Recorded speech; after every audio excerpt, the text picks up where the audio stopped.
नमस्कार साथियों, polity point Rajasthan पे आपका हार्दिक स्वागत है। पॉलिटी पॉइंट राजस्थान के इस चैनल के ऊपर हम जो भारतीय संविधान की जो सीरीज लेके चल रहे हैं, इसी सीरीज की अगली कड़ी में आज हमारा जो टॉपिक होगा वो होगा मौलिक अधिकार। देखो साथियों, मौलिक अधिकार एक ऐसा टॉपिक है जो संविधान से संबंधित जो प्रश्न अपने एग्जाम्स में आते हैं उनमें मौलिक अधिकार वाला जो भाग है, इसका एक प्रश्न हर प्रतियोगी एग्जाम में पूछा जाता है। प्रतियोगी परीक्षा चाहे वो अपने राजस्थान की अध्यापक भर्तियां हो, first grade, second grade, third grade, Rajasthan police, video, RAS, सभी एग्जाम्स में प्रश्न पूछे जाते हैं। मौलिक अधिकारों की अगर हम बात करें तो ये एक ऐसा चर्चित विषय भी है कि अगर हम परीक्षा के दृष्टिकोण से भी अगर नहीं देखें तो कम से कम हमें इतना पता होना चाहिए कि भारतीय संविधान ने हमें कौन कौन से मौलिक अधिकार दिए हुए हैं। आज अगर हम 1947 से पहले के हमें लोग तो नहीं मिलेंगे, पर हम बड़े बड़े पुस्तकों के माध्यम से अपने भारतीय प्राचीन इतिहास को जब हम पढ़ते हैं, मुगलों का काल हो, अंग्रेजों का काल हो या इससे पहले राजा रजवाड़ों का काल हो, उस समय मानव को जो अधिकारों की स्थिति थी उससे आज अगर हम कंपैरिजन करते तो वो सब कुछ हमें इन मौलिक अधिकार या बाबा भीमराव अंबेडकर या फिर भारतीय संविधान ने हमें दिए। हमें एक प्रकार से हमारे अंदर इन चीजों की एक जानकारी होना चाहिए, क्योंकि हम भारतीय नागरिक हैं और भारतीय नागरिकों को कम से कम अपने देश के संवैधानिक मौलिक अधिकार जो मिले हुए हैं उनकी तो कम से कम समझ विकसित होनी चाहिए। राजनीति विज्ञान की या परीक्षा के दृष्टिकोण को ध्यान में ना रखकर हम इतना प्रिपेयर तो हो ही सकते हैं। मैं आपको इन मौलिक अधिकारों के बारे में कुछ ऐसे फैक्ट और कुछ ऐसी जानकारियां आज मैं आप लोगों के सामने साझा कर रहा हूं कि अगर आप किसी प्रतियोगी परीक्षा की तैयारी कर रहे हो या अगर आप जनरली इन चीजों में रुचि रखते हो, और मैं कहता हूं कि भारत के प्रत्येक व्यक्ति को कम से कम अपने मौलिक अधिकारों की जानकारी तो होना ही चाहिए। हमें कौन कौन से मौलिक अधिकार दिए हुए हैं तो मैं इनके ऊपर चर्चा करूंगा। आप लोग अगर अपने इस चैनल के ऊपर नए हो तो प्लीज चैनल को सब्सक्राइब करना। लेट हो सकते हैं पर चीजें अच्छी डलेगी। सभी प्रतियोगी परीक्षाओं की तैयारी से संबंधित सारी सूचनाएं डलेगी। मैं बार बार कहता हूं कि मेरे पास पर्याप्त संसाधन न होने की वजह से मेरे वीडियो थोड़े लेट डलते हैं, पर जो भी डलेंगे वो अच्छे डलेंगे। ज्यादा टाइम खराब नहीं करूंगा। मौलिक अधिकार, फंडामेंटल राइट्स की हम बात करते हैं। देखो, भारतीय संविधान में हमें जो मौलिक अधिकार दिए गए हैं, तो भारतीय संविधान की जो 22 भाग है उनमें से भाग 3 जो है, इस भाग 3 के अंदर मौलिक अधिकारों का उल्लेख है। भारतीय संविधान के भाग 3 में अगर हम अनुच्छेदों की बात करें तो भारतीय संविधान के अनुच्छेद 12 से लेकर 35 तक जो विवरण दिया गया है वो हमारे मौलिक अधिकारों का विवरण दिया गया है। ये वो मौलिक अधिकार हैं जो हम आज स्वाभिमान के साथ अपने देश में घूम रहे हैं, फिर रहे हैं, काम धंधा कर रहे हैं, रोजगार अपने को मिल रहा है, पढ़ाई हम कर रहे हैं, हमारे पास क्या प्रॉपर्टी है, क्या चीजें हैं, हमें सभी चीजों में भागीदारी निभाने का जो मौका मिलता है वो सब इनकी वजह से मिलता है, और अपने को इन चीजों के बारे में थोड़ा प्रिपेयर रहना भी चाहिए। देखो, मौलिक अधिकारों की हम बात करें तो ये जो विषय है, इस विषय को हमने यूएसए के संविधान से ग्रहण किया था। पहली चीज हमें ये पता होना चाहिए कि भारतीय संविधान में मौलिक अधिकार कहां से ग्रहण किए गए थे। तो मौलिक अधिकार यूएसए, यानी कि मौलिक अधिकारों की हम बात करें तो ये हमें संयुक्त राज्य अमेरिका के संविधान से हमने ग्रहण किया था। नंबर 1 चीज, आराम से धैर्य के साथ पूरा वीडियो देखना, बहुत फायदा मिलेगा आपको, मतलब स्किप मत करना वीडियो को। दूसरी चीज मैं बात करूं तो देखो, जो मौलिक अधिकार है ये हमें मूल संविधान में अपने जो हमें 26 नवंबर 1949 को जो हमारा मूल संविधान जो तैयार हुआ था, जो 26 जनवरी 1950 को लागू हुआ था, उस संविधान में अपने को कितने मौलिक अधिकार दिए गए थे? 7 मौलिक अधिकार दिए गए थे। हमारे देश के मौलिक के अधिकारों में मूल संविधान में 7 मौलिक अधिकार थे और वर्तमान संविधान में जो मौलिक अधिकार है वो 6 मौलिक अधिकार है। कितने मौलिक अधिकार है? 6। देखो मैंने यहाँ पे एक छोटा सा कॉन्सेप्ट बना रखा है, यहाँ पे मैंने 6 मौलिक अधिकार लिख रखे हैं, हम बाद में चर्चा करेंगे, पर मैं कुछ समझाने के लिए इन्हीं के बीच में अपना एक मौलिक अधिकार और था, जो उस मौलिक अधिकार को हम कह सकते हैं संपत्ति का अधिकार। संपत्ति का अधिकार, संपत्ति का अधिकार जो मौलिक अधिकार था, वो मौलिक अधिकार अपने देश के संविधान से 1978 में अपने देश के अंदर एक गवर्नमेंट बनती है मोरारजी देसाई के नेतृत्व में। देसाई गवर्नमेंट में लिख रहा हूं, आप लोग समझ जाना। ये एक संशोधन करते हैं और उस संशोधन का नाम होता है 44वां संविधान संशोधन।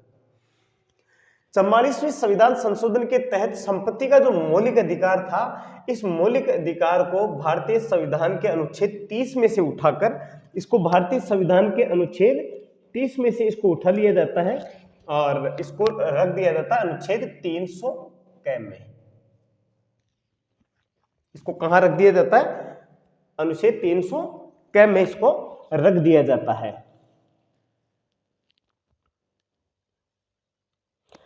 अब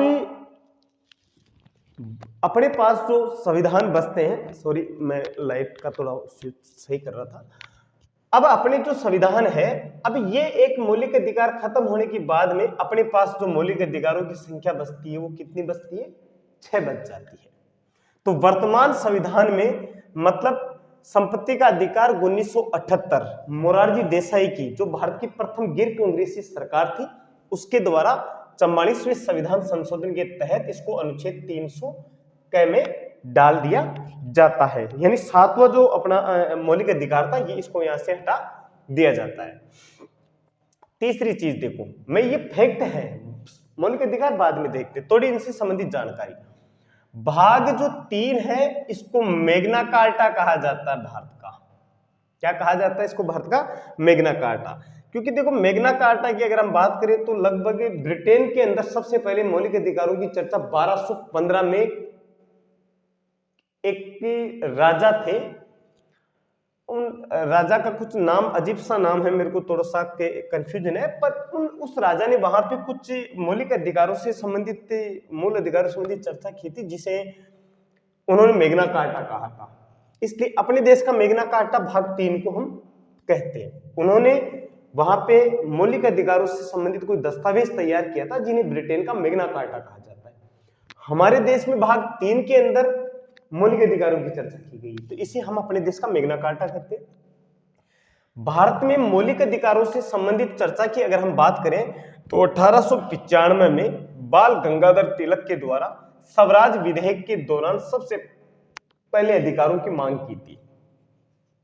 एक चीज और ध्यान रखना, प्रथम लिखित मांग की बात करें तो 1928 में मोतीलाल नेहरू ने नेहरू रिपोर्ट के माध्यम से फिर मांग की। फिर बात करें तो भाग 3 को दो कुछ ऐसे शब्द हैं, कभी कभी प्रश्न आ जाता है कि भाग 3 को किस व्यक्ति ने आलोचित भाग कहा है, यानी इस भाग की आलोचना किस व्यक्ति ने की है। भीमराव अंबेडकर ने इसको सबसे आलोचित भाग कहा है संविधान का। पंडित जवाहरलाल नेहरू ने भाग 3 को संविधान की आत्मा कहा है। देखो दो चीज है, दोनों फैक्टों का थोड़ा ध्यान रखना क्योंकि बहुत इंपॉर्टेंट है। कभी कभी एग्जाम में ऐसा पूछ दिया जाता है कि भारतीय संविधान के भाग 3 को संविधान की आत्मा किसने कहा, या पंडित जवाहरलाल नेहरू ने भारतीय संविधान के किस भाग को आत्मा कहा है, या सबसे आलोचित भाग 3 को आलोचित भाग किसने कहा था। ऐसे प्रश्न आ जाते हैं अक्सर, और आजकल एक ट्रेंड भी बना हुआ है क्योंकि मौलिक अधिकारों से मोटे मोटे प्रश्न सारे लगभग खत्म होने की वजह से इस प्रकार के प्रश्न पूछे जाने लग गए हैं। अब देखो मैंने ये कुछ चीजें आपको, मतलब मौलिक फैक्ट है, मौलिक अधिकारों की मौलिक चीजें हैं ये, इनके अलावा मैं आपको दो एक मौलिक चीजें और बताता हूं। देखो, ये आप लोग देख लिए, भारत में जो मौलिक अधिकार है इनको हमने दो प्रकार से व्यक्त किया है। एक तो है नागरिक अधिकार और एक होते हैं व्यक्तियों को प्राप्त अधिकार। देखो, नागरिकों और व्यक्तियों में क्या फर्क होता है। नागरिक अपने देश के लोगों के लिए किया गया है, व्यक्ति चाहे देश का हो चाहे अन्य किसी दूसरे देश का हो, मतलब वो होता व्यक्ति। अब आज अभी मैंने एक बार एक भर्ती परीक्षा में एक प्रश्न देखा था कि भारतीय संविधान में जो मौलिक अधिकार है, कौन कौन से मौलिक अधिकार भारतीय नागरिकों को प्राप्त है। तो अपने देश के नागरिकों को जो मौलिक अधिकार प्राप्त है, मैंने इनका देखो एक सिस्टम से थोड़ा बहुत, ऐसे सिस्टम क्या है याद करना पड़ता है, पर सीक्वल है इनका 15, 16, 19, 29 और 30 याद रहने के लिए 15, 16, 19, 29, 30।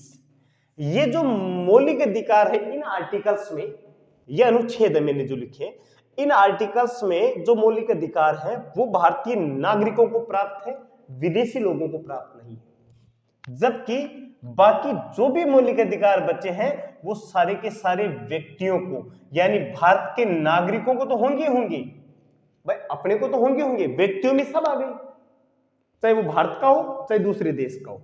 पर ये जो मौलिक अधिकार है ये केवल अपने देश के नागरिकों को प्राप्त है, 15, 16, 19, 29, 30। ये फैक्ट एक थोड़ा ध्यान रखना, क्योंकि आजकल ट्रेंड है कि इस प्रकार के प्रश्न पूछ लेते हैं। ये कुछ बातें थी। अभी अपने पास जो 6 मौलिक अधिकार है उनमें देखो, समता का अधिकार है, स्वतंत्रता का अधिकार, शोषण के विरुद्ध अधिकार, धर्म की स्वतंत्रता का अधिकार, संस्कृति और शिक्षा से संबंधित अधिकार और संवैधानिक उपचारों का अधिकार। एक बार आप इसका थोड़ा स्क्रीनशॉट ले लो। तो साथियों, मैं आप लोगों को एक चीज कहूं कि थोड़ा वीडियो बड़ा ना हो। मैं आज आपको जो सूचना दी है मैंने मौलिक अधिकारों से संबंधित, ये मेरे हिसाब से ठीक है। कल से हम एक रिदम में हम बाकी जो मौलिक अधिकार है नंबरिंग से, क्योंकि हम डिटेल से देखेंगे, बाकी मौलिक अधिकारों की चर्चा हम अगली क्लास में कर लेंगे, क्योंकि वीडियो थोड़ा बड़ा हो जाने की वजह से थोड़ा सा के समझ में भी नहीं बैठ पाता आपने पूरी चीजें। तो ये मैंने कुछ जनरल चीजें हैं, इसका जो पार्ट 2 होगा उसके अंदर हम बाकी चीजें ऐड कर देंगे।